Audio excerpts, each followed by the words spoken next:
નમસ્કાર, આપ જોઈ રહ્યા છો નેશન પ્લસ ન્યૂઝ. હું છું આપની સાથે હેતલ ભગત. સુરતમાં સજ્જુ કોઠારીને ત્યાં ડિમોલિશન હાથ ધરાયું છે, જેમાં સુરતમાં સજ્જુ કોઠારીની 4 લક્ઝુરિયસ કાર પોલીસે જપ્ત કરી છે.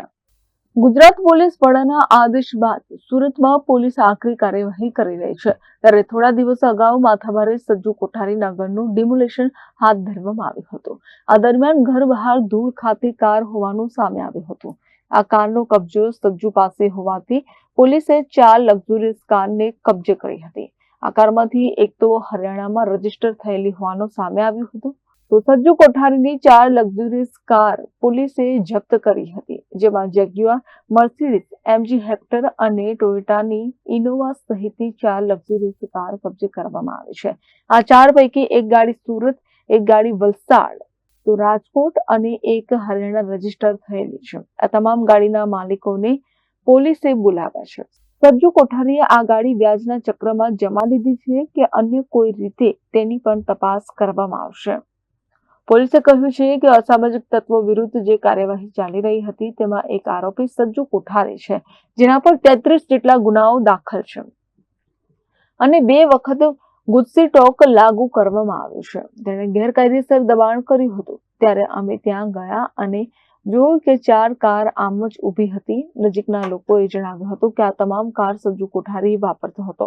તેમણે જણાવ્યું હતું કે એક જેગ્યુઆર કાર છે જે રાજકોટ પાસિંગ છે, એમજી હેક્ટર વલસાડ પાસિંગ છે, તો ત્રીજી ઇનોવા ક્રિસ્ટા સુરતમાં રજીસ્ટર છે, ચોથી મર્સિડીઝ કાર હરિયાણામાં રજીસ્ટર છે.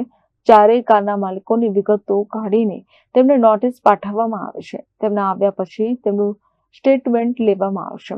જે પણ કાયદાકીય કાર્યવાહી હશે તે કરવામાં આવશે. સજ્જુ કોઠારીના નજીકના લોકોએ જણાવ્યું છે કે આ કાર વ્યાજખોરી અને એક્સટોર્શનમાં લીધેલી છે. જો કે આ વાસ્તવિકતા હશે તો તેની સામે કડક કાર્યવાહી કરવામાં આવશે.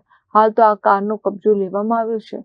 જો આ ગાડીના માલિકો ફરિયાદ કરશે તો તેમની ફરિયાદ લઈ વધુ તપાસ હાથ ધરવામાં આવશે. एट्रॉप पुलिस स्टेशन की हद में सज्जू कोठारी करके एक आरोपी है। इसके ऊपर 33 टोटल गुना है, 2 गुजसी टोक के और बाकी दूसरे गुना है। अभी जब माननीय एचएम सर, माननीय डीजी सर, सीपी सर इनके निर्देश मुजब जब ये आपराधिक तत्वों पे कार्यवाही चल रही थी तो वहाँ डिमोलिशन तोड़ा गया, तो वहाँ रोड पे 4 गाड़ियाँ खड़ी थी।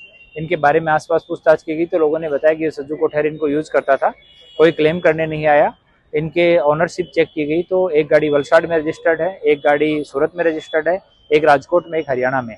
एक गाड़ी इनमें से जगुआर गाड़ी है, एक मर्सिडीज की गाड़ी है, एक एमजी हेक्टर है और एक इनोवा है। अभी सभी मालिक हैं उनको नोटिस दिया गया है, उनको बुलाया गया है और आने के बाद में वो जो भी फरियाद करते हैं कि व्याजखोरी में रखी हुई है, कि खरीदी हुई है, किस पैसे से खरीदी हुई है, वो सारी पूछताछ बाद में की जाएगी और उसके बाद जो भी चीजें सामने आएगी उसके अनुसार आवश्यक कार्यवाही की जाएगी. Report nation plus news Surat. સમાચારોના સતત અપડેટ મેળવવા માટે અમારી નેશન પ્લસ ન્યૂઝની યુટ્યુબ ચેનલને સબસ્ક્રાઇબ કરો, બેલ આઇકન દબાવો અને જોડાયેલા રહો ફેસબુક, ઇન્સ્ટાગ્રામ અને ટ્વિટર પર.